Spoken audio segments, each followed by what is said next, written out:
Hello, everyone. I'm Jim Garrison. I'd like to welcome you to this session of Humanity Rising as we contemplate this entire week, the crisis and challenge of democracy in the United States as we face the next election on November 8th, with less than 30 days to go. I thought it'd be worth making a few comments as we begin today on Christopher Columbus. As you all know, this is the week that Christopher Columbus discovered the New World, as he called it. And it happened in 1492 tomorrow, on October 12th, is when he landed in Santo Domingo in the Caribbean. But I thought I would start today by just very briefly saying a little bit about who he was and the vicissitudes of fate that led him to his great voyage. He was born in 1451 in the city-state of Genoa, which is in the northwest corner of Italy, right at the border of France. He was encouraged by his family to become a sailor, and he sailed as far north as Great Britain and as far south as Ghana. He was intrigued by the ocean. He was a precocious student of geography and linguistics, learned a number of languages and learned navigation, was completely self-taught. And he began to develop this impulse as he read about the great astronomers that the world was in fact round.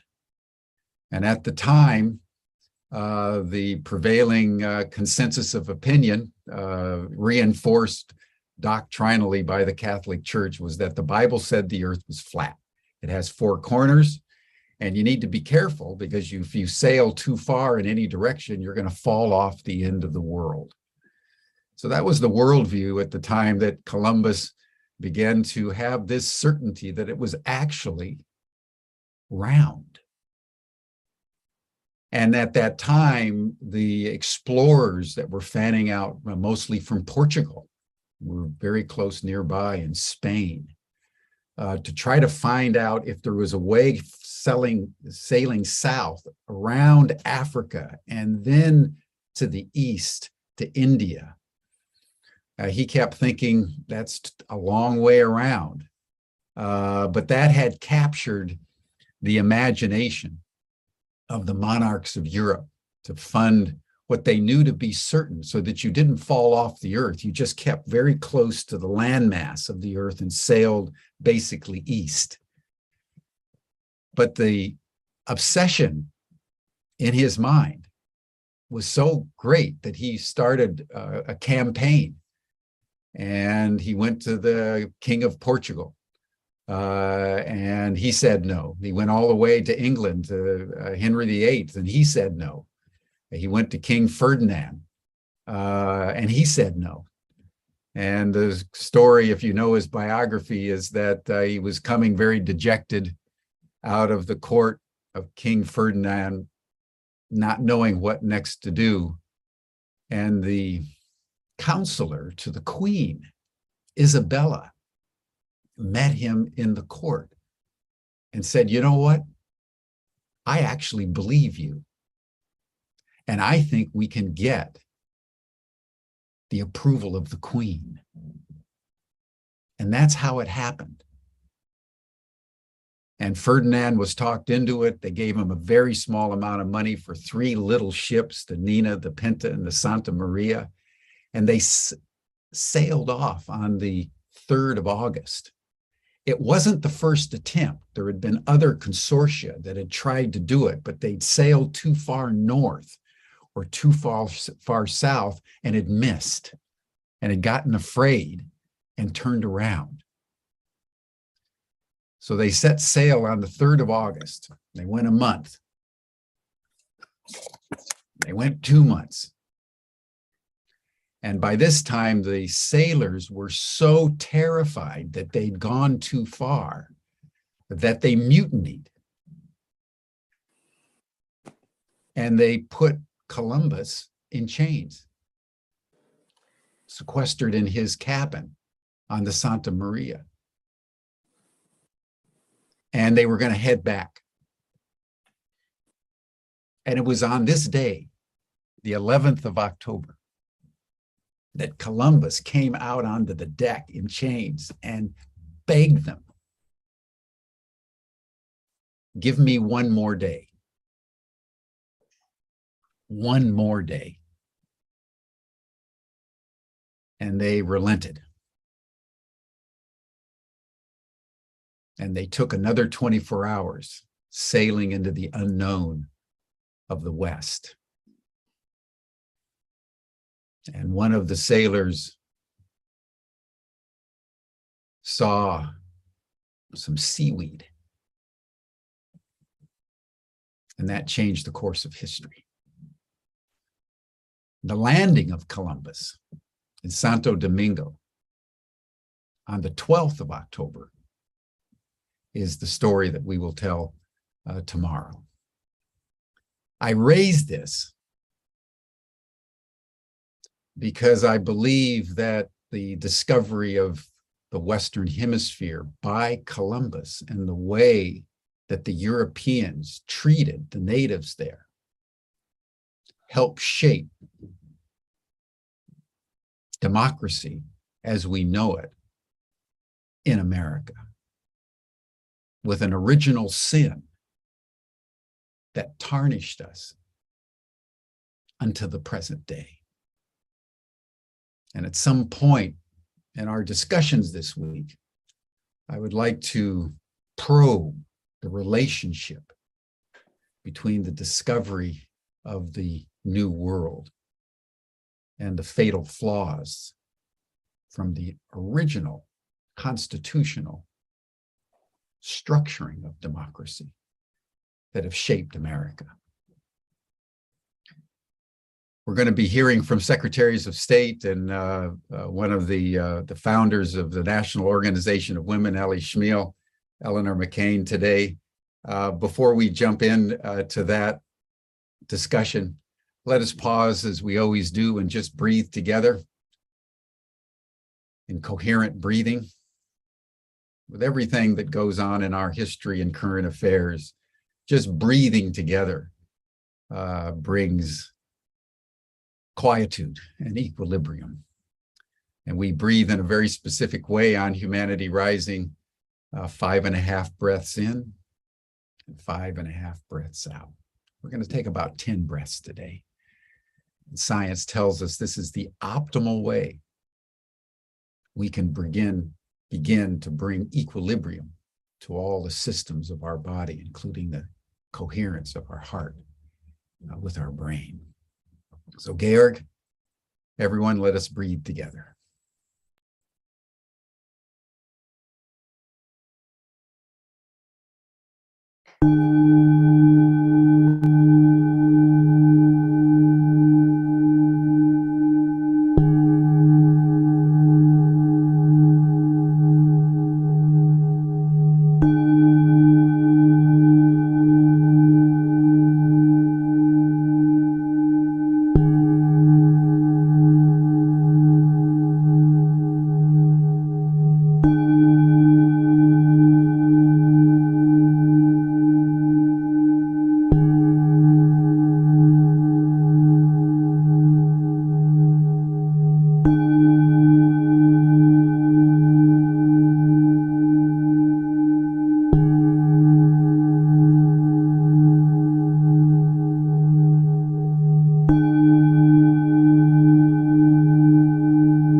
Thank you, everyone. It's always good to breathe together.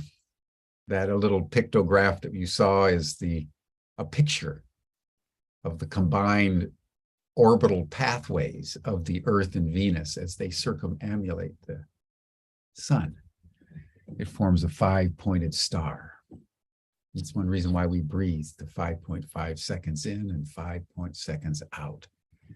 5 is the number of the goddess Aphrodite and Ishtar and Isis of ancient Mesopotamia. It's the number of love. It's the number of the Great Mother. So when we breathe in the mother. When we breathe out the mother. All is one. She holds it all. It's my great pleasure to introduce now the two conveners of our session this week on democracy, John and Margot Steiner King and George Caponelli.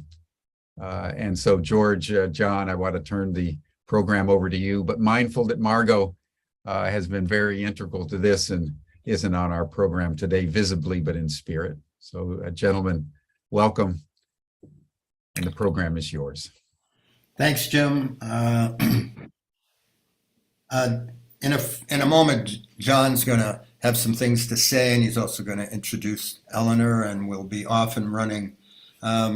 Before we get to that particular point, I technically, thanks to the wizardry of Comcast, I wasn't able to join you yesterday. But there are a couple of things I want to say, not quite as romantic and lyrical as Jim's introduction, which was really wonderful. But I want to talk ultimately about what I think is the second original sin of democracy that we can talk about today in a variety of ways. You know, I woke up this morning with an unusual perspective, more intense than usual.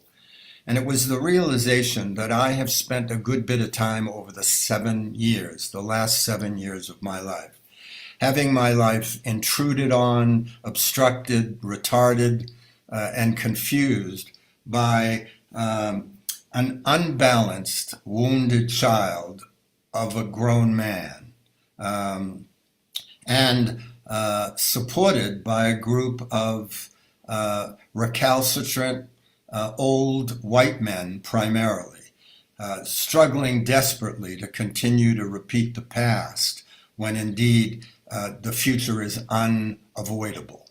And I thought to myself, how has this happened and why? And I realized that there is a second original sin, and that is that we, the people, have delegated our rights, our privileges, and our opportunities, in some ways, for true greatness, to a group of people who are trying to retard America, who are trying to, in many ways, obstruct democracy. And so I think we have an extraordinary opportunity. That's what these democracy dialogues are all about.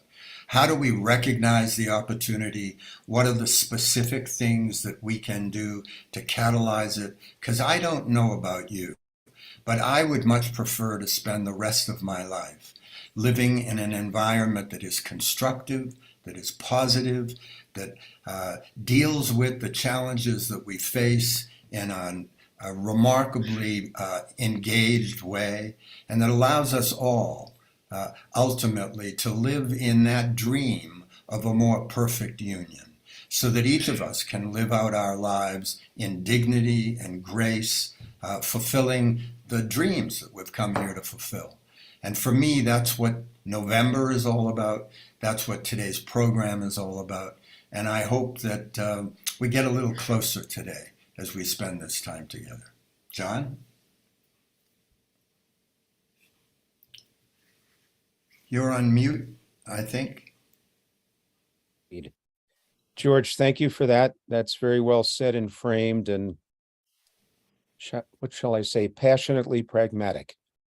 And Jim, thanks for the Columbus context, and looking forward for tomorrow. So our third member of our real host team today and panelist is a dear old friend of Margot's and mine, Eleanor LeCain, who's been with us before on the Democracy Dialogues and really deserves this introduction I'm going to give her. She's an inspirational speaker, author, advisor to policymakers and candidates, including having played an integral role with Marianne Williamson's both congressional and presidential campaigns as Marianne's top issue advisor. And she also, George, and this really connects with what you just said, and perhaps part of a future conversation, communicates a compelling vision of a better future and practical pathways to create it.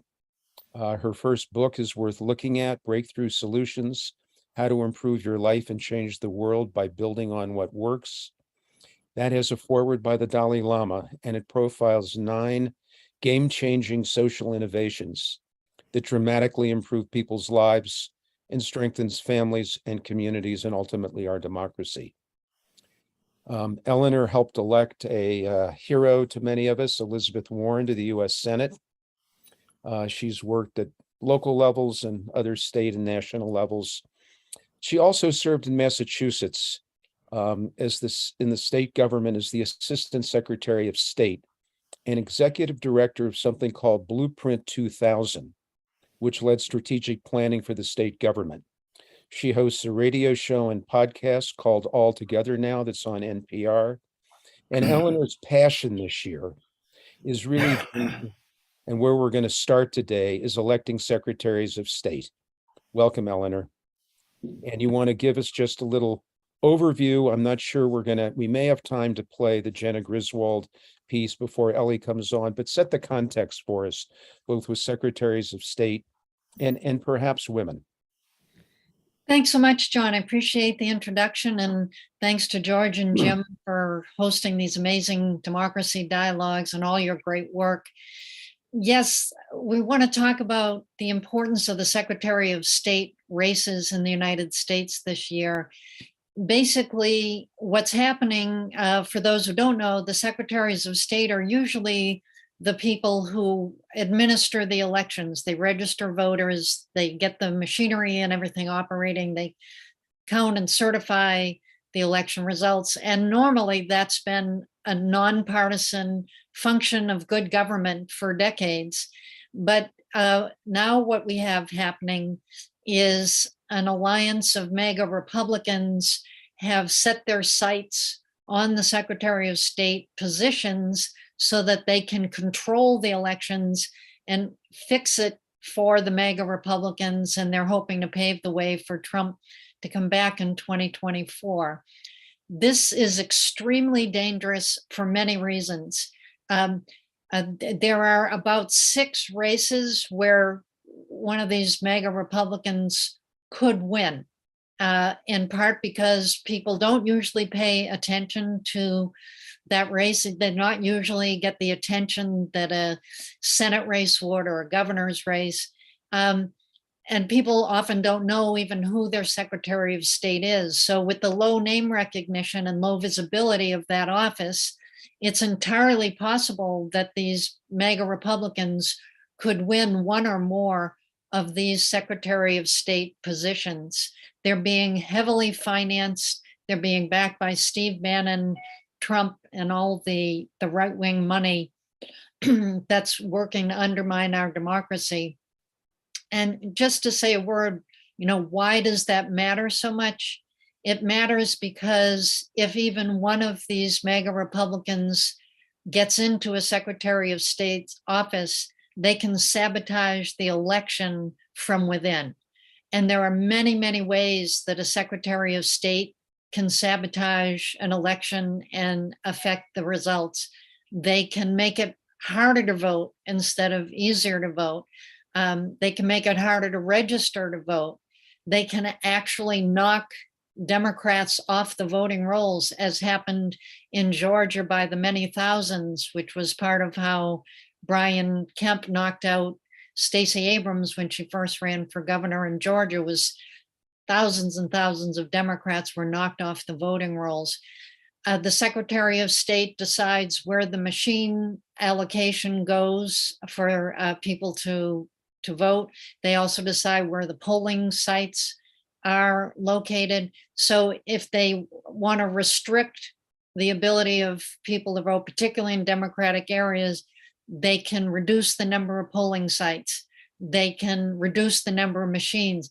That's part of why we had a problem of people waiting even 8 hours, sometimes more, waiting in line to vote on election day. So there are just endless ways that they can create havoc and make it more difficult to vote.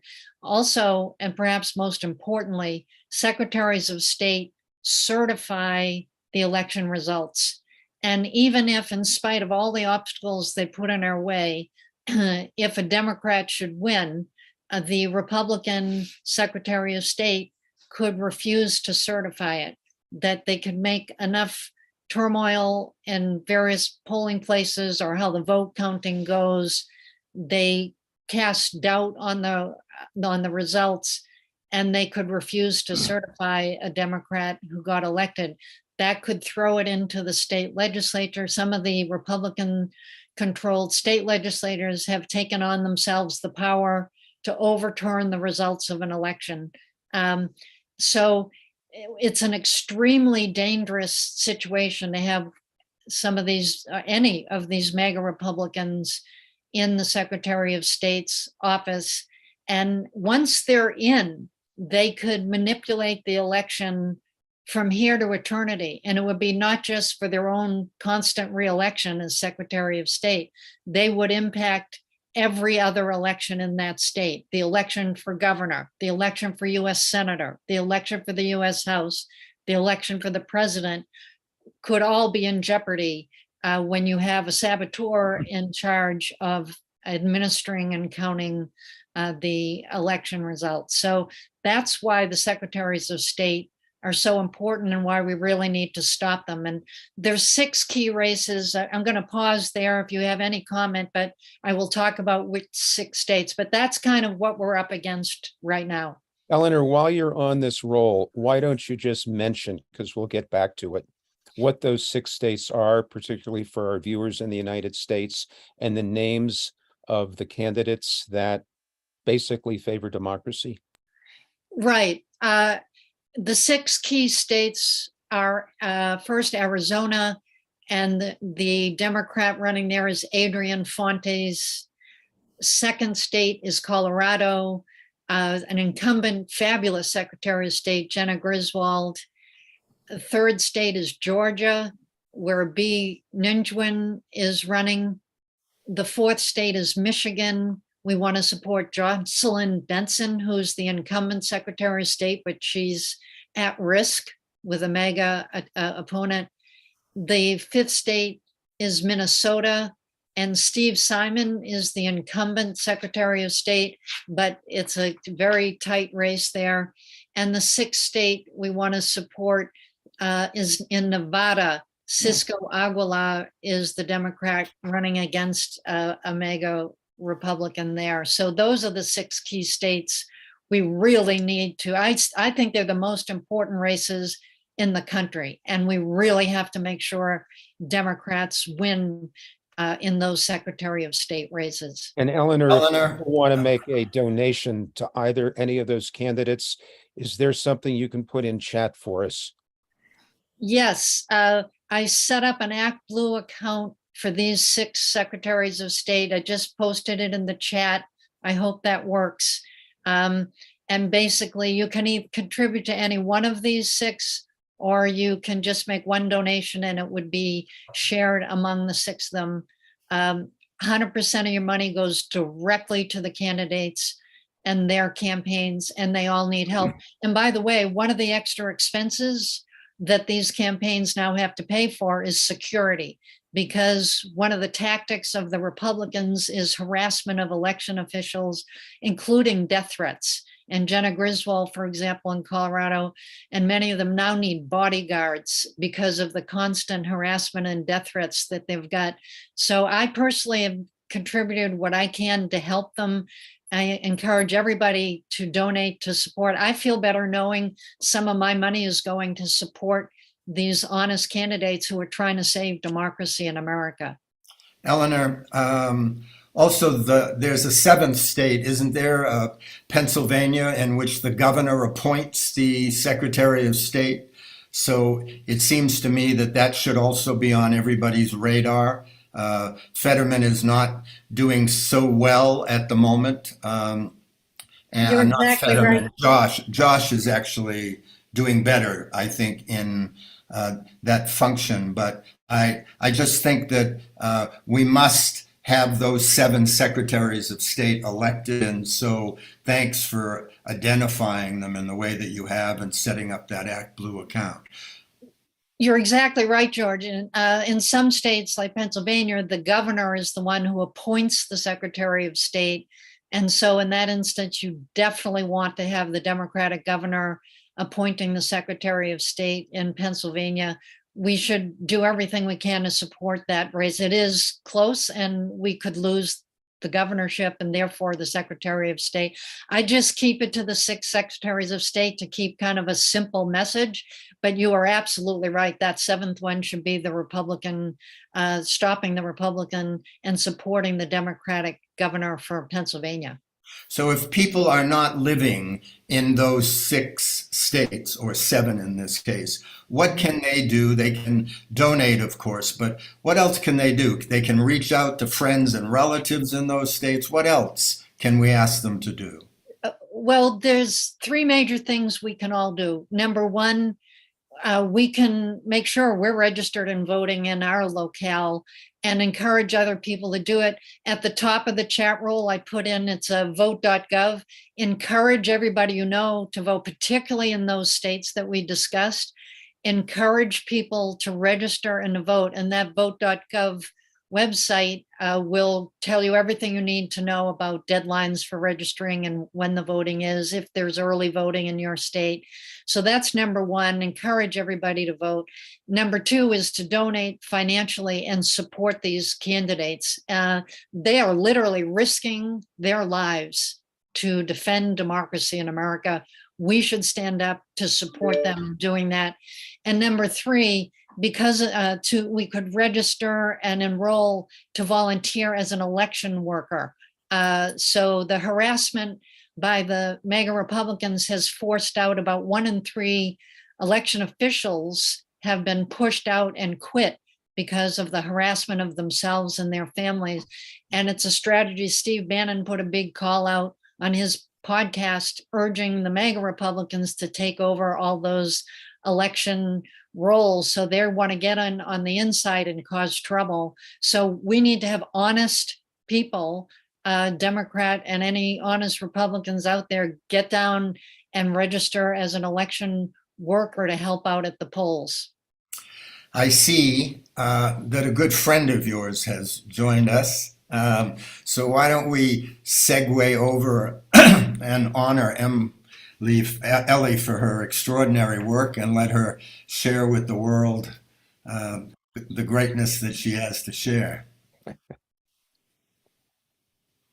Eleanor, do you want to say a few words about Ellie before? Yeah, we jump in? Ellie, I can hardly say enough great things about this amazing woman. Ellie Smeal has played a key role in defining the debate, in shaping the strategies, in charting the direction of the modern women's movement for over 4 decades. She has done such amazing work. She's been installed into the National Women's Hall of Fame, as she rightly should. She's the founder and president of the Feminist Majority Foundation. She's several times elected as president of the National Organization for Women, one of the early leaders in creating NOW. She's led the movement for abortion rights, economic rights, political rights, social equality for women in the United States and around the world for 4 decades. And I had the honor and pleasure of working for Ellie in 2016 when she hired me to run the national She Wins, We Win campaign, electing women to Congress. And we tried to get Hillary into the White House instead of Trump, but we got a few wins there, but missed the big whale. So Ellie, welcome to Humanity Rising and our Democracy Dialogue. Great. Good to join you. Yeah. Do you want me? Yeah, well, we're so excited you're here, and we wanted to talk about women in democracy, and I couldn't think of anybody better than you. You're so brilliant, and you're so experienced, and you're so strategic. We've got this Wow. election we're in the middle of. Early voting has started in some states. Why don't we start with, like, what do you see happening with women in this midterm election? Well, women will be key in the midterm elections. I'm hoping that their turnout will be very large, and that there's indication that they're registering at historic levels. We'll soon see. But there's certainly enough to be motivated by. The Roe decision is a major motivation. And I think women's rights generally is. I think that a lot of women feel insulted by what's happened on abortion rights. They feel that they can be trusted to make the right decision, and that they should be able to just make the decisions about their body and their health and their family's health. So basically, they're angry and upset over it. And it's not just, one type of woman. It seems to be throughout the community. You can't just take away a right that people have enjoyed. And then they're talking about, making it harder to access birth control. I mean, what is this? Going back to what? To times when women were died earlier and were sicker. And some women will suffer a great deal because of this decision. So it's a motivator, there's no question.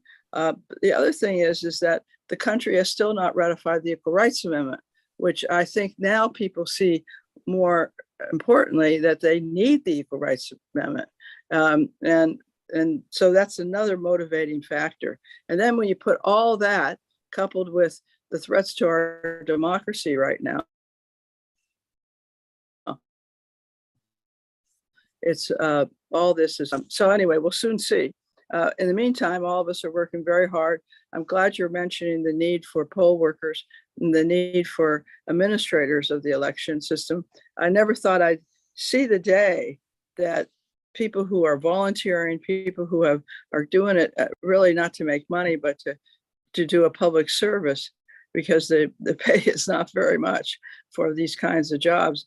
But they feel that they're doing a public service, and then they're being threatened, and their lives are being threatened. They're being hostile activity, even at the registrations that have been going on. So, and then there's this talk that that's okay if these volunteers and public service workers, if there are not enough of them, we'll put in partisan election workers.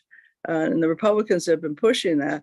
And one of the great things about our system is that the election workers are nonpartisan, but the parties and the candidates have watchers in there. So in other words, they are representing their candidate, and they have every right to, if they see something wrong. But no, they want partisan people to administer the election, which is simply, I mean, the workers, obviously, we know the secretaries of states have been elected, but these workers are people who are trained to put their interests aside and make sure that the election is run smoothly. Right, exactly. And well, as I understand it, you're the one who created the whole phrase of, you identified the gender gap, the fact that women and men tend to vote differently. And the gender gap is both women vote more than men, like 53% of the voters are women, 47% are men, and also women vote more Democratic. Now, you identified this trend, I think back in the 1980s. Without the women's vote, or let me put it this way, it is women who have been saving the country from us being in worse shape than we are now. But what do you see happening with the gender gap in this midterm election? Well, the reason I did a lot of work on the gender gap and identified it is that there was a saying in the 60s and in the 70s that women didn't vote independently. They voted their husband's pocketbook. there was no data to substantiate that. In fact, there was far more data to show that women and men, there was a gender gap in the viewing of issues. And now, did that translate to a vote? Then we started to look at that, and yes, it did. Women tend to be more concerned about Social Security, Medicare, Medicaid, education. I could go on the list. And in fact, they don't vote the pocketbook, they vote their concerns. And how you can see it, and it really starts showing with Reagan, is that fewer women, percentage of women supported Reagan than men. Obviously, he won, but the reality is you could see about an 8-point gender gap. At the time he was winning in 1982, then the gender gap, you could see that if only men had voted, governors of major states, New York, Texas, Michigan, would have been the other party. But there's a gap in the voting, and women tend to favor Democratic candidates. And then we followed that gender gap. Now everybody's talking about it because you can see it, including this election right now. There's definitely a gender gap. It's about 8 points. We think it might be bigger. And the one in Kansas was very big. And not only was turnout big and unusually big for women, but both Republican women and Democratic women were voting to not destroy, but against a ban in the Constitution in Kansas. So now we're seeing if, by the way, Kentucky has a hostile resolution or constitutional amendment for women on abortion. Well, Vermont and California and Michigan have resolutions that would go in their constitutions guaranteeing the right to reproductive freedom for women. Absolutely. And you mentioned about the response that women are very upset about this decision by the Supreme Court to overturn Roe and to remove protections of abortion rights. And it looked like the Republicans were coasting to a red tidal wave until that decision. And there was such a backlash by women that it could change the trajectory of this race. And that Kansas vote that you mentioned, I think kind of was a wake-up call to everybody that this really matters and women vote on the. I was reading the data in Kansas, part of how they won. There was a surge in registration after that Supreme Court decision, and 70% of the new people registering to vote in Kansas were women. And I know there were people active on the ground encouraging that voter registration and making sure that the women voted. But what do you see happening in Kansas? And do you think that's going to help in or be a similar kind of dynamic in other states? Well, we'll soon see. We don't really have excellent data on that, except that it is the impression that the registration is higher among women. Now, it's always higher among women. We tend to vote more, but it looks like it's a surge. And I think that what happened with Kansas is it gave women a feeling that we can win this and that we're not standing alone. By the way, men also voted with us, but it was women who voted more so. And their turnout, as you just said, was shockingly high. So basically, let's see what happens. By the way, the young people, the gender gap isn't as big, but both young women and young men are for reproductive freedom. So basically what we're looking at not only is the gender gap, but we're looking for what is the youth vote and what is the future. But the youth vote right now, we think, is definitely moving more progressively. Ellie, this is George Caponelli. It's a pleasure to meet you. I have this question that keeps coming up for me, and that is, women not only are so powerful and have been in so many elections over time, and they are certainly attuned to this one because of Roe Wade, the overturn. But with under 30 days left. What can women do with their peers who may not be as engaged as they are, with their peers who they can talk to? How can women also spread the word in another way other than just at the voting booths? Well, I think they're spreading spreading it. Every major women's group is active and is it used to be just the League of Women Voters that were so active in voting, but it is literally everybody who's been active at all knows that this is a key election. So that's what we're hoping it does, but it's more than hoping. A lot of women's groups are actually working very hard at this, and hopefully that they can turn out the vote. This is the big problem, though, because a lot of people say, well, this election depends on women. We got to face a fact is that the House is really in question right now. But that doesn't have to do about turnout or anything. Remember, there is massive gender gerrymandering, and the districts have been cut in ways that tend to favor the party in control of the state legislatures. And right now, Republicans are in control of more state legislatures than the Democrats. So we have a systemic problem.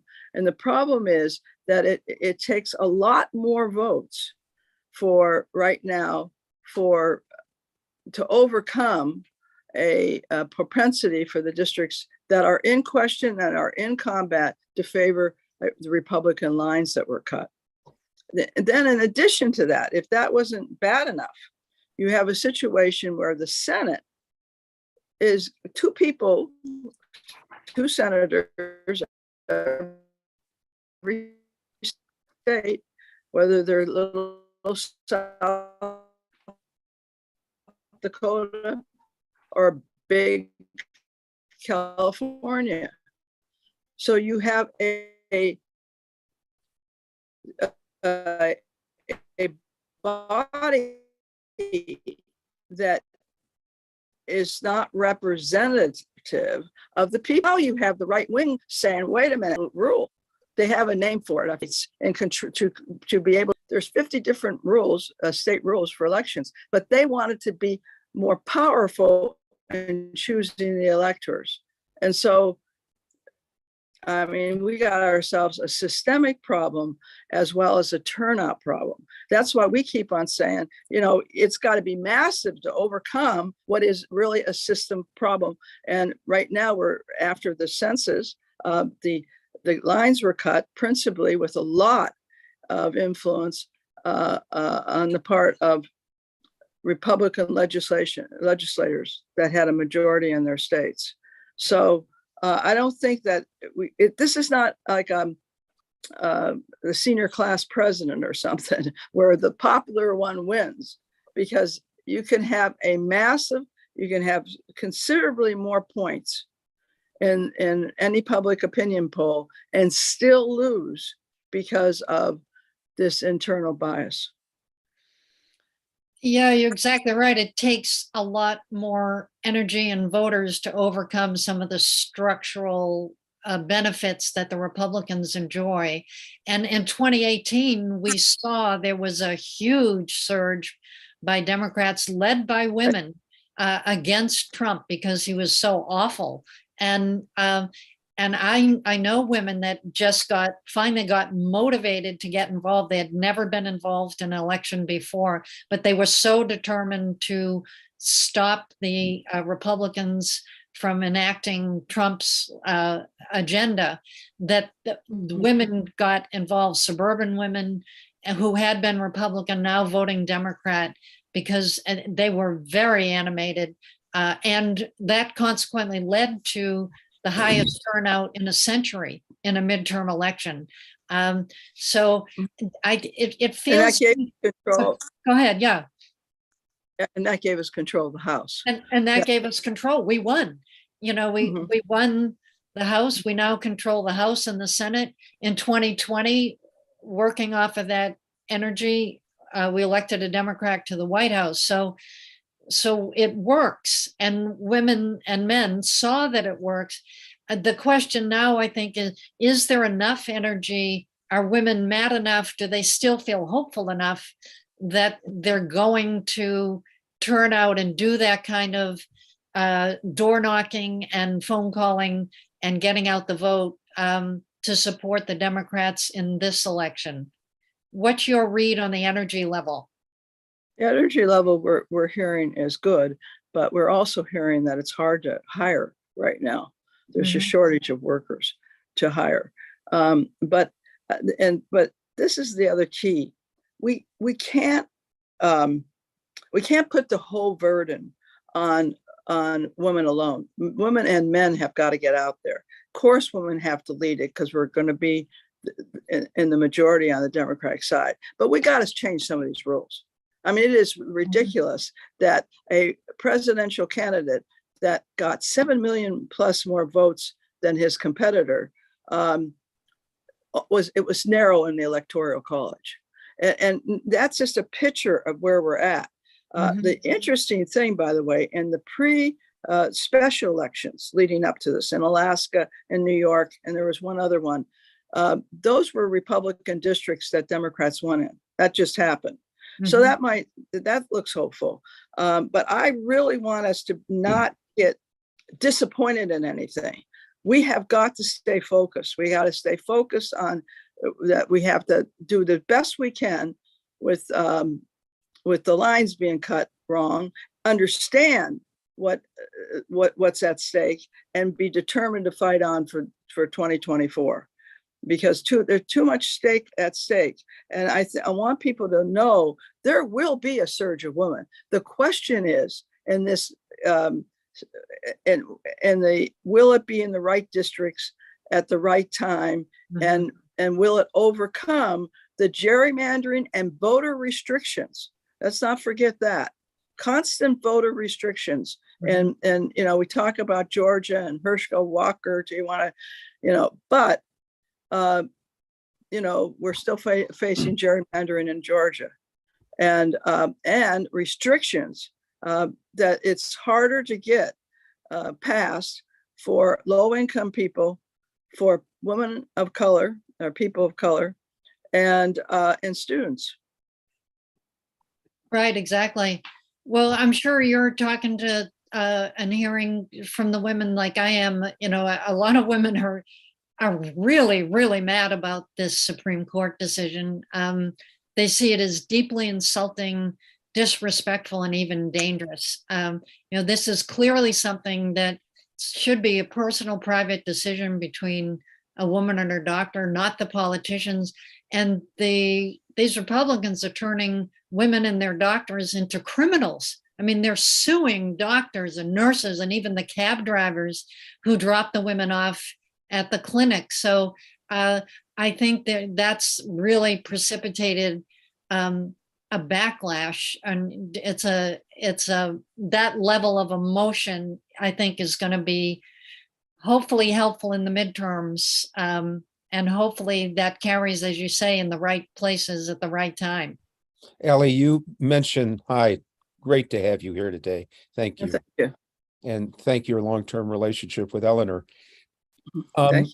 You mentioned, and we see it, so many organizations, particularly women organizations, doing everything they and we can around this election. Are there any particular women's groups that you recommend funding to that focus, as you say, on the districts in the right states to give us the best chance to kind of win Secretary of State races and take back the House? We're unabashedly open to political financial needs on this show. So is there any group or two in particular you would suggest? All the women's groups, in my opinion, are underfunded. So, and obviously I'm representing Feminist Majority. I think now's out there. Emily's list. There's a huge number of groups, and I think that if you give to women's groups, it's going to help, and they, especially those who are organizing. But basically, I also think that we got to have more people join the groups in the first place. Mhm. We have large feminist groups. I don't want to understate that, but we've been coming out of a pandemic. A lot of times groups, Zoom has been the way everybody's coordinating. It has been harder. So anyway, but this is the election. I think if you're sitting back and you want to help, just go to the website. There's marches this last week.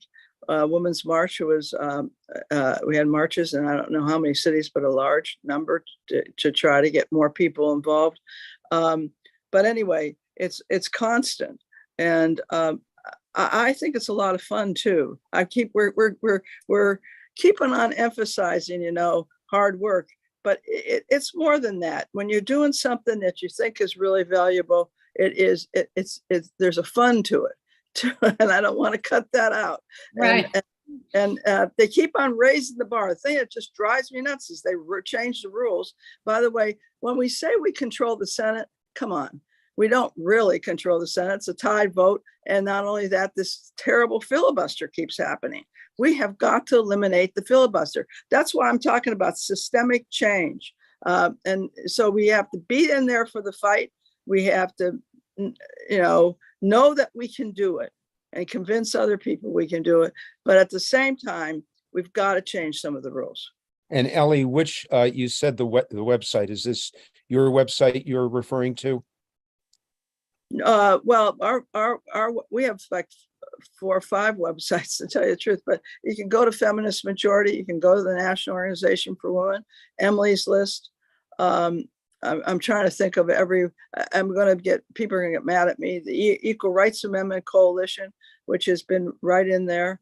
I'm trying to, there's just a whole lot. There's also a major organizing among Black women.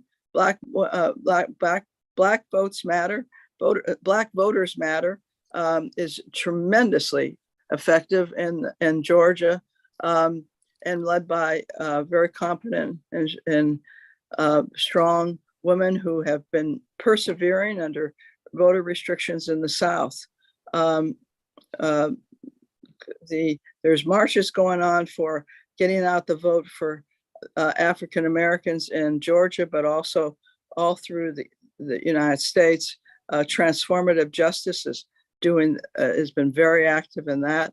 The Latino vote is very, very organized. I keep hearing that that we're going to lose the Latino vote. We're not going to lose the women, I can tell you that. I think it's going to be strong, very strong. There might be a gender gap, but all told, I think that the Latino vote will be with us, or Latina, I should say. Yes. Ellie, you mentioned the importance of organizing the young voters, and I know that's something you've been working on for many, many years. Can you tell us a little bit about what is Feminist Majority doing in this election with your organizing in the college campuses and so forth? What are you up to at Feminist Majority in this election? Well, we're very active in battleground states. Arizona, Nevada. We're trying to, we're organizing students to get out the vote. And whether it's North Carolina or Ohio or wherever it is, the rules are tough on students. It's to discourage student voting. What we're for is that student voting, there should be precincts right on the campus. They should be allowed to vote on the campus. They should also be told that they have a right to vote at the campus that they're at. They don't have to just vote at home from their home area. They don't have to be just absentee voters.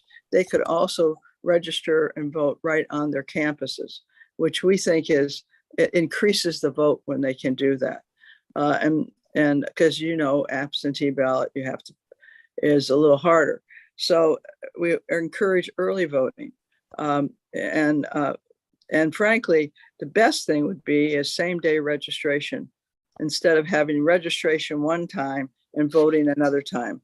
But one of the things we do is we want to make sure people know the rules. So on our website, campus, feminist campus. It's a that's a C3 one. It just says the election rules. What we want is for people to understand it's not complicated voting. You just got to know the rules, and you have to know. For example, several states, today's the last day for registration. I think October 11th is now. In other states, you can register and vote right on election day. That's like New Hampshire. It has that. So we want to make sure that it's just like football, basketball. I don't care what your sport you have. You have rules and regulations. Get them, know them, and there's a lot of good websites, but that have them, and they're simple. They're not that hard, except the rules do tend to discourage voting of students. And this business that some schools actually say that they should register and vote where their parents live. We say they should register and vote where they're involved. And basically, there's an Education Act that says the schools have a responsibility to encourage voting and to establish, a habit that helps this democracy function. So basically, the schools should be encouraging voting. We think the way they could encourage voting most is having the voting right on campus or within walking distance, because most students do not have cars.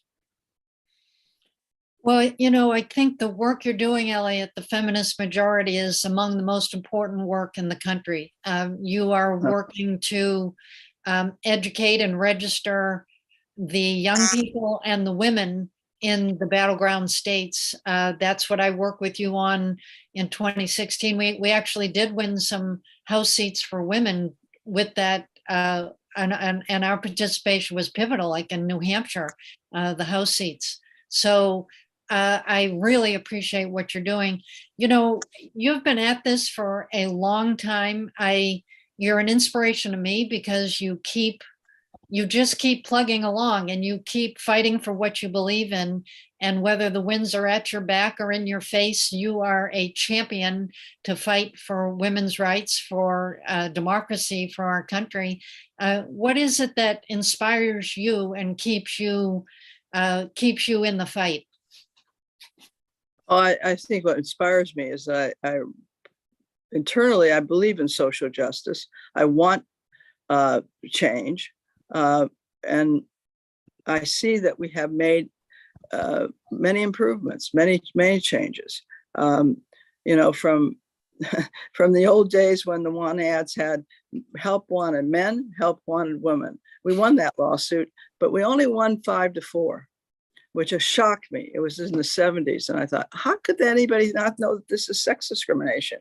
And basically we've won a lot. I mean, the most inspiring thing to me is when we started, when I went to college, I'll just put it that way. Women graduates were about 12%. Today, women are, that's graduating. But today, women are about 60% of the college students, and probably around 50-50 on the graduation. I'm not sure of that figure. But when I went to school, you really were fighting the system to become a lawyer or a doctor or anything that was from PhDs to masters. Now it's expected that you're going to go as far. You mentioned something about doctors and how they're looking at these regulations. In Ohio, 3 women doctors were so upset about the Roe decision and the fact that they could not practice medicine the way it should be practiced, the standard of care, that they reached out and they thought they'd get a few more, They got in something like 2-3 weeks, 4,000 doctors in the Cleveland area. Wow. In that Cleveland, Ohio. There's a lot of us out there now. I mean, what encourages me is all the change. I mean, of course, there's been a backlash to some of it, but let's face it, this country believes in equality. That's why I don't want anybody, we got to figure out how that belief becomes registered and actually makes the change. The Equal Rights Amendment, it's about 80% of the people, and Republicans and Democrats. Most people think it's in there. Now they're looking at it isn't. I mean, really, one of the things that the Roe decision did is wake up a lot of people to say, we've been saying that's under threat. We knew it was under threat. Now the country does. And basically, they're doing it. They might have, loaded this court in what I think an unethical way. They denied an appointment for Obama. All the story. But Yeah.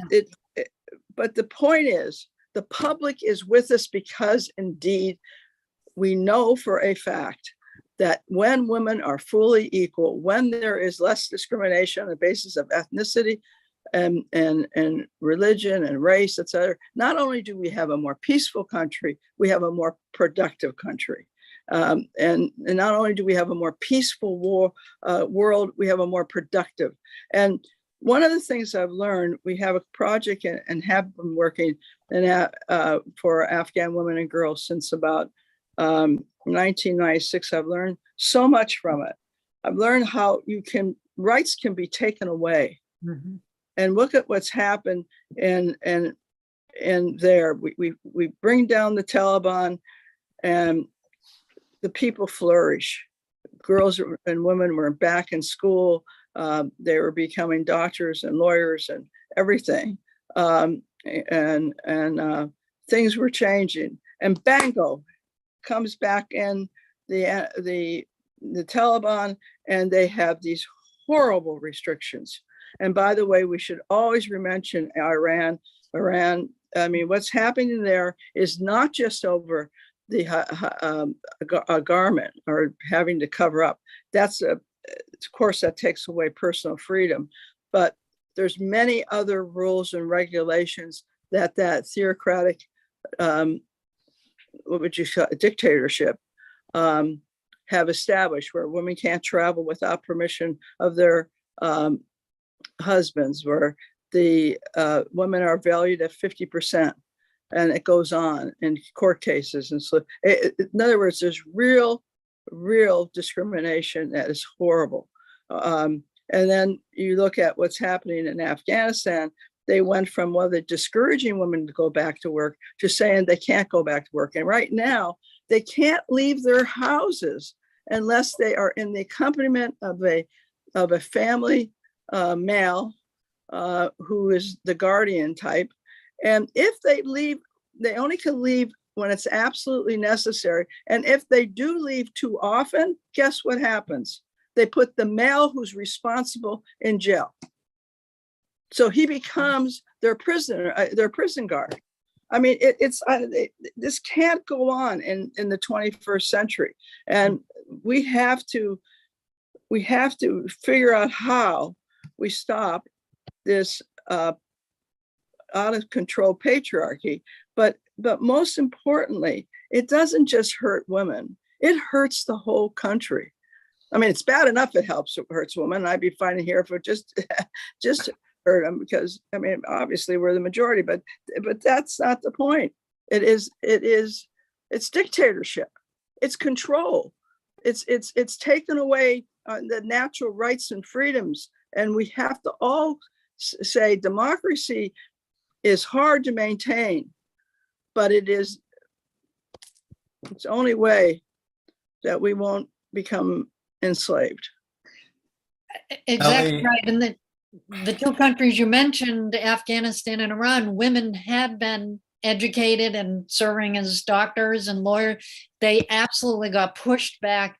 There's a pushback now in this country that I never thought I'd live to see.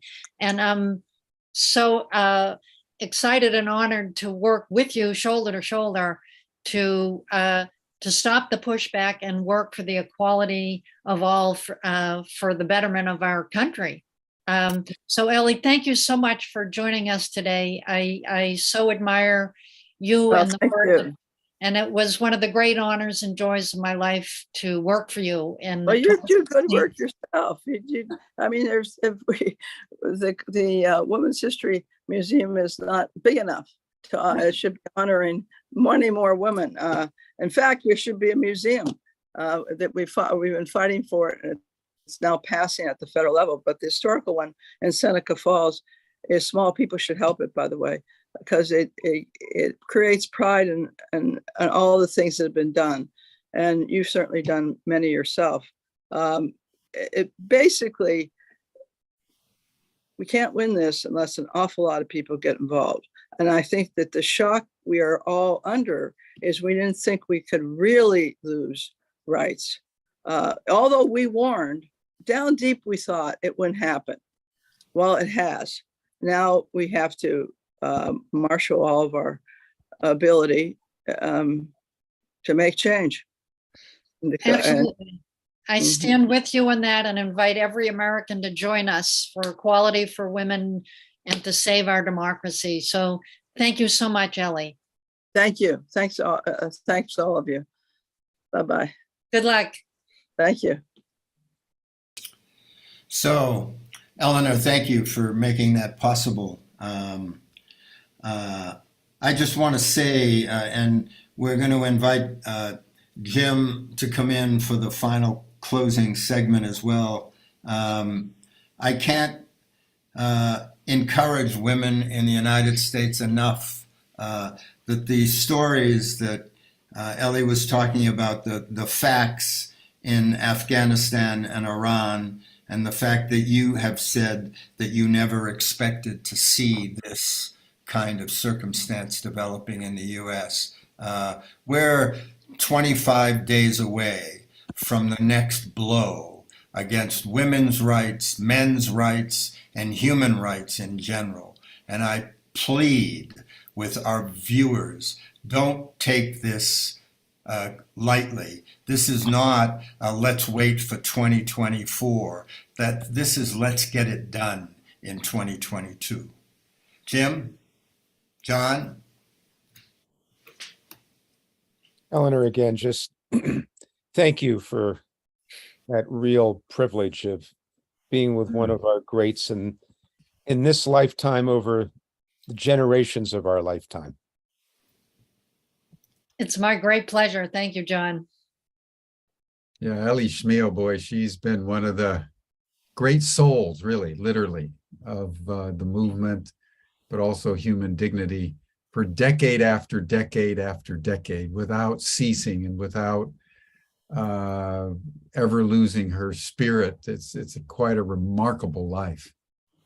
And we'd love to have her back just to celebrate her in some way, Eleanor, if we could figure out how to do that, because that's a life worth commemorating. That would be a great thing, Jim. You know, when I was working for her in 2016, we had a big event after the election was over, and Ellie invited a lot of the women who have worked for her over the decades. Now, these women have gone on. Some of them are lawyers, some of them are professors, some of them are congresswomen. They came from all over the country and all over the world to honor Ellie. And testimonial after testimonial, the lives that she touched, people who she was their mentor and brought them along, taught them how to do politics. Her reach is so broad and so deep. It's like, it's impossible to measure. So I think it would be great to do a program, kind of a life celebration of what she's done and what she continues to do. Yeah, for sure. The question that I would pose, and I'm sure Ellie would have had a very profound insight, is how you're reading the kind of the pulse of women. And I'm asking this question, Eleanor, against the backdrop, in the 1920s when women were given the vote, it was talked about that if you give women the vote, we will have no more war. And that was one of the things that the men were afraid of. Right. Because the men had to vote in order to give the women the vote. But that was That's a right. consternation that if we give women the vote, it's all going to change. And the reality is that not much other than social justice issues. And as we approach the election and these with the battleground states being as close that they are against the backdrop of 53% women, it feels to me that there's still, and then Roe v. Wade to just happen, it's surprising to me, I'm speaking as a man and maybe out of ignorance, why the women of the United States aren't on complete fire, and how could the election in the face of this even be close? It's remarkable to me that the election, given what's going on, you have the coup, you have Roe v. Wade, and yet the mastery of the Republicans of obfuscating these issues is really quite impressive. And I'm just Eleanor, wondering how wait a you're- minute, before you respond, Eleanor, but Jim, may the incredible vote in Kansas, which was totally unexpected. Yeah, what that was an Eleanor, it was example. like 58, or I mean, it's almost 60%. That was very impressive. It was, and the amount of organizing that happened on the ground that you never hear about and this is what Ellie was referring to, that went on as soon as they know that was on the ballot. And we had hoped to have a woman from Kansas today who was one of the leaders in that quiet, That would have been fantastic. publicly behind the scenes organizing that Yeah. made Kansas happen. It didn't just happen. It happened out of the blue, and it didn't happen out of the blue at the same time. Yeah, exactly.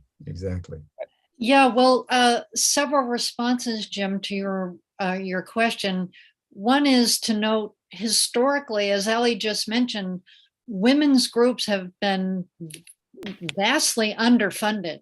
And part of the reason it took 70 years for women to get the right to vote, from the 1849 Seneca Falls Convention up to 2019 to women's suffrage, part of why it took 70 years was those women's groups were vastly underfunded, as they are today. So it's amazing that women do what they do, given the constraints they have had economically and socially. That's number one. Number two, I would say women, as we emerged more into the public life, have had a dramatic impact on our country in the 20th century from when we got the vote. No, we didn't stop wars, but we did mobilize to try and stop nuclear weapons. We did mobilize to join with the men to end the Vietnam War. So we didn't stop all wars, but we've worked for peace where we could with some effect. Women were instrumental in stopping child labor. Women helped lead the charge for workers' rights.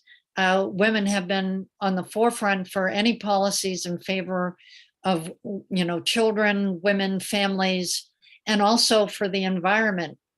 So if you look, and that up until recently had been nonpartisan, it was both Democratic and Republican women were for children, for education, for families, and for the environment.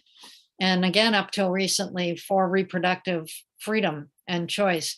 So I think we have had a significant impact.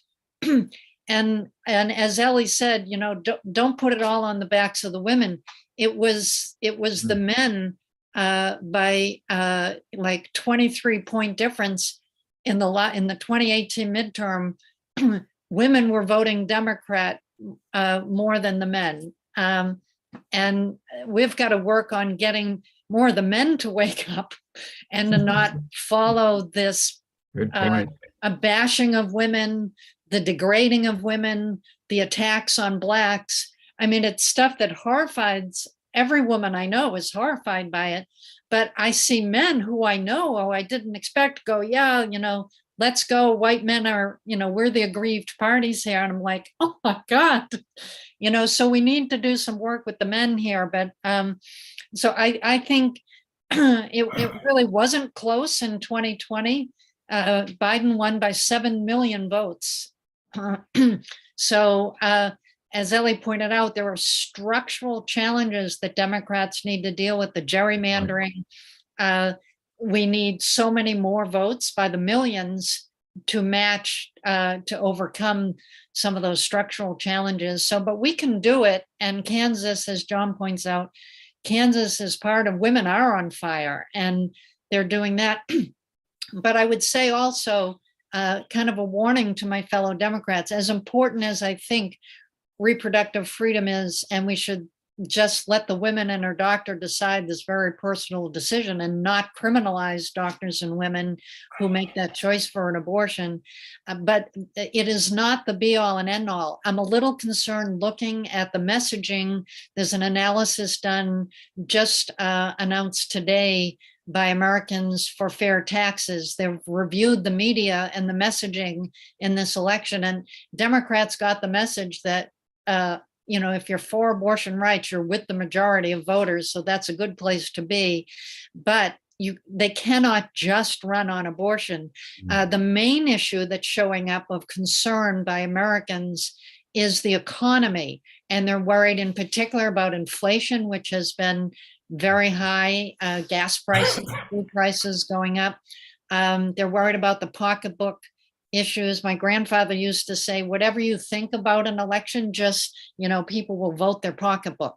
So Democrats have a lot they can say in a good way about it. For one thing, you cannot blame the Democrats only for inflation. It's many factors beyond their control, like the war in the Ukraine, and the gouging, price gouging by the oil companies with record profits every quarter.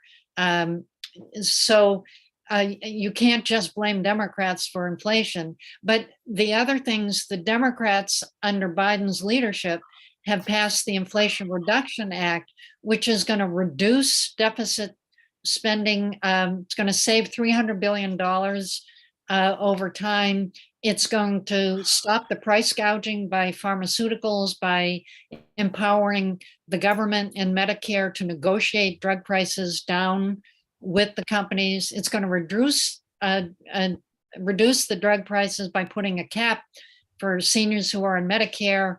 Will have a cap on what they're going to need to pay. That's money in the pocket for the elderly. They took the most dramatic action ever for climate action and supporting renewable energy, and building wind and solar power, building transmission lines for them, pushing for electric vehicles instead of gas vehicles. So these are all job creators too. And the infrastructure bill that Biden passed to repair our roads and bridges, the biggest infrastructure bill since Eisenhower, right after World War II. So the Democrats must have that kind of an economic message. They have a great record to run on, and they need to be getting that message out to the voters, along with we have to save reproductive rights. And above everything, we must defend our democracy, save our democracy, keep these MAGA Republicans out of office. Eleanor, well said. Very well Beautifully said. put. Thank you for so many of those points that you made, especially about the ways that women have impacted change. And Jim, I want to remind you that one of the other things that we are afoul of here in the United States is our complete and utter dependence on polls, which are themselves always flawed. We have come to a place where we conduct life based on polls, and polls we learned a long time ago from Kenneth Arrow are flawed instruments, and yet we think they are the Bible and that we relate to them as if God had somehow or another anointed the pollsters. We have to remember to listen to our hearts, to listen to our intelligence, and to recognize that we can't live by addition and subtraction. Yeah, and I think John's point about the Kansas vote a month or two ago is really important, because it's an example where even in a hard red state, people voted their conscience, and it was the Republicans that were the preponderance of people putting it towards 60%. So And that, connects with what Rick was saying yesterday of this constitutionalist support that is comprised of the Democrats, the independents, and 30% of the Republicans. Somehow, if that coalition could come together, that would turn the tide on this election coming up. And I would love to hear any further comments you would have on that, Eleanor and John and George, because it felt to me in listening yesterday that if there's any hope, it's that coalition that's going to save the day. Well, I'll say something on that. And, at this level, and Eleanor, you point out, it's like, before going to that question, Jim, that balance between economics and pocketbook on the one hand and abortion on the other. And it's just, this is why this election at one level is such a wild card. George, as you say, with polling, we don't know. I'm going to just say there are 3 or 4 fascinating efforts out there that could lead to what you're talking about, Jim. One, and some people are skeptical, but it's important, is this new Forward Party with Andrew Yang and a group called, I'm blanking on, it brought together 3 organizations. And a third-party group, and I'm blanking on the middle one, which is really important. But if you go to Forward, you'll see it.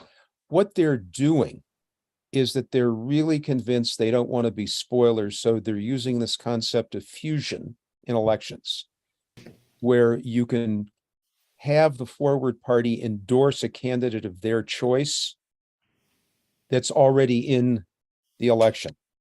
And it's how Bloomberg won. The independents came together in New York and voted for Bloomberg using fusion on a third party. That's number one. There's a remarkable woman named Mindy Finn, who was Evan McMullen's vice presidential candidate in 2016, where the two of them won 23% of the vote in Utah. McMullen is now, as Rick pointed out yesterday, a potential winner as an independent candidate in Utah for Senate. Mindy has started something called Citizen Data. And part of Citizen Data is to really do the analysis on who these voters are. And she has this across the board. How that's going to translate into something, I think still remains to be seen. And then a friend of ours, Bill Shireman, has been working with what he calls solution voters and really looking at how voters who really want a solution orientation could win in certain districts. And he's been focusing on climate. And then lastly, I'll say there's been another remarkable group called the Environmental Voter Project, run by Nathaniel Stinnett, who recognized that many environmentalists don't vote. And his job, again, using big data, randomized control trial experiments that Brandon referred to yesterday, are going after environmentalists who could be voting and aren't voting. So it's going to take a level of organizing on the grassroots level and bringing together a half dozen organizations, Jim, who I think see what Rick is seeing, but figure out how could they actually work together. And, that old line of the right hates the left and the left hates each other. And given the organizational ego of nonprofits and efforts like this, and can we, and this is so much of what your Humanity Rising Solutions platform is about. How do we get to a higher level of consciousness so people truly are willing to collaborate and recognize their difference and acknowledge their differences and see what we agree on? Yeah, and I think there are those cross support happening. I mean, there was in today's Washington Post, there's a story about a former Republican congressman is supporting the Democratic woman running in Virginia, Abigail Spanberger, because he believes that the MAGA Republicans are dangerous to the country. So to have more of the Republicans who Mhm. are sensible, honest, good values step up like that and support Democrats is exactly what we need. We're seeing it also in another version with the Lincoln Project, which is the former Republican operatives who had worked in a number of campaigns for president on the Republican side, have now formed this whole media company, and they have like this jaguar instinct, go for the kill. And they're now turning it against the MAGA Republicans instead of against the Democrats. So, and I just interviewed one of them on my radio show this week. And I talked to him, and by the way, he said, well, it's like you and Liz Cheney. I probably disagree with you on virtually every issue, but you and I both believe in democracy and the right of people to vote and choose their elected leaders, and for those votes to be counted accurately. And we will stand shoulder to shoulder to work together to save our democracy. So I think that kind of unusual coalition building is happening in places, and that's what's going to save us, if anything will. Eleanor, would you put that podcast you did with a Lincoln Project representative in chat for people? Yeah. I just want to address, thank you both for those comments, because I think they're really important. I noticed a comment in the chat about the fact that someone believes that the separation demon's head is being held so highly today by this panel.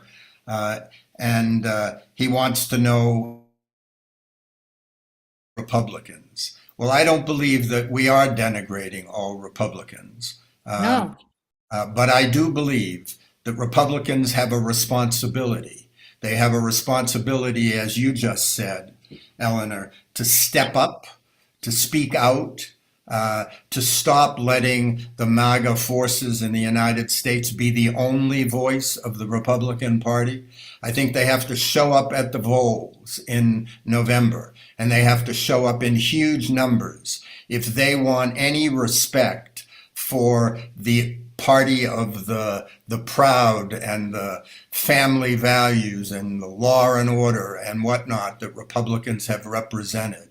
I know there are many, many Republicans out there who do not abide by what's happening, but they have to speak out, and that's especially critical for elected Republican officials who have to stop worrying about whether they're going to get elected and start worrying about whether they're Americans or not.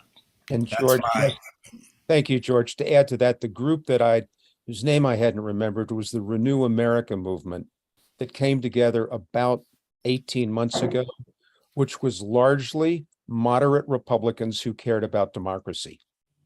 And I think, again, that's just another example, George and Eleanor, of what we're talking about. And there are, many disaffected Republicans as well as disaffected Democrats, because we can talk about the duopoly and what's wrong with the Democratic Party, but not to conflate the two. So I think, George, you're absolutely right. There are, and Jim, you put it out in terms of the statistics. There may be even more Republicans in favor of democracy that we know about. And perhaps that's the other elephant in this voting room come November. Yeah. And again, we won't know until the votes are tallied and the analysis is made. But what I heard yesterday from Rick, which was still the most stunning statistic of all, was that in Georgia, 33,000 Republicans refused to vote Trump for president. And they voted downline Republican, but they couldn't get themselves to vote for Trump.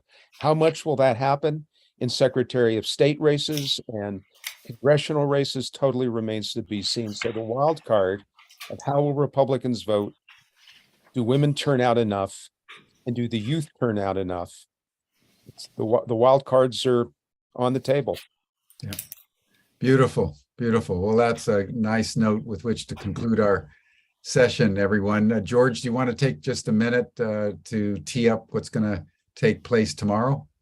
Yes, and I apologize. This reception on my part is still failing today. So Apparently Comcast hasn't done its job, but nonetheless, we're going to talk about fair elections. We're going to talk about ending voter suppressions. We have three remarkable women that are going to be on tomorrow. Emily Levy of Scrutineers, Marilyn Edwards, I think, is going to be with us, and Andrea Miller. And they're all doing remarkable work in the world. And we'll have a great program. We welcome you tomorrow. And we have a great week left. What's left of the week is really stunning. So look forward to seeing you.